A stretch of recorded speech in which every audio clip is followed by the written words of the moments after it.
ఒకే సాక్ష్యం ఆ అమ్మాయి. తన ఎంక్వైరీకి తీసుకొచ్చి స్టేషన్లో కూర్చోబెట్టండి. జీలా కూర్చోరండి. పోండి, బండి తీసుకురండి. పోలీసులు అమ్మాయి దగ్గరికి వెళ్ళడానికి ముందు మన తనని లేపేయాలి, లేకపోతే దొరికిపోతాం. ఆలోచించకుండా వెళ్ళి బండి తీయించి వెళ్ళండి. చెప్పు. బస్సు అర్జెంట్గా నువ్వు ఒక పని చేయాలి.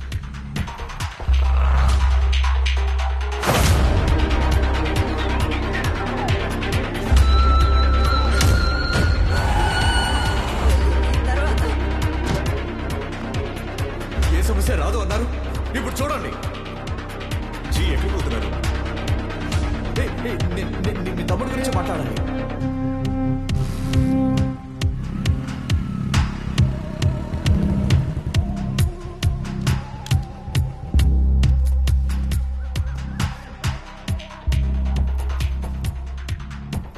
ఎవరండి? ఎవరు కావాలి?